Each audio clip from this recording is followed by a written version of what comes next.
Frankland अभिक्रिया, इसका भी वही काम है जो बुटार्ज अभिक्रिया का काम था।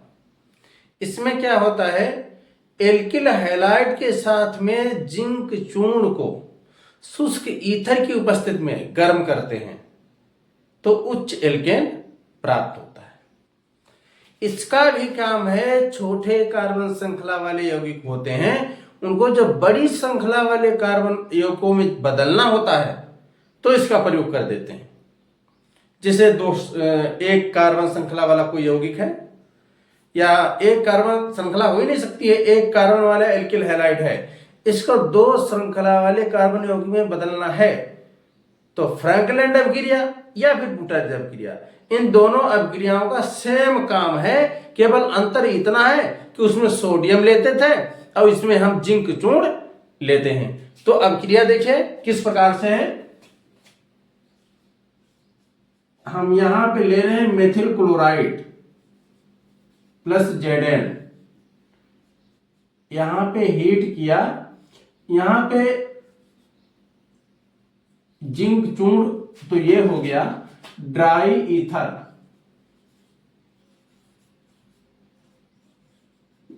शुष्क ईथर की बात हुई थी तो ड्राई ईथर, रिएक्शन क्या बन जाएगा, CH3 bond CH3 plus ZnCl2।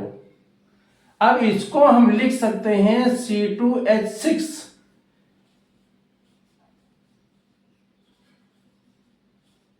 Ethane है, मिल गया। एक कार्बन वाला एल्किल हैलाइड था, फ्रैंकलैंड अभिक्रिया का प्रयोग किया, प्रोसेस सेम है, उसमें सोडियम था, इसमें हमने जिंक ले लिया है, बस अंतर इतना है। क्या बना, एथेन, दो कार्बन वाला मिल गया। अब मान लीजिए हम दो कार्बन वाला कोई एल्किल हैलाइड ले लेते हैं, ये पहला है, दूसरा यहां पे हम ले लेते हैं C2H5Br, ठीक है, जिंक चूर्ण को लेना ही है compulsory,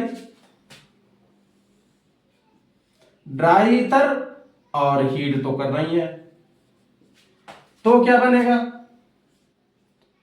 C2H5 bond C2H5 plus Zn, zinc bromide बाहर निकल जाएगा क्योंकि यहां पे एथिल ब्रोमाइड है। समझ में आ गया।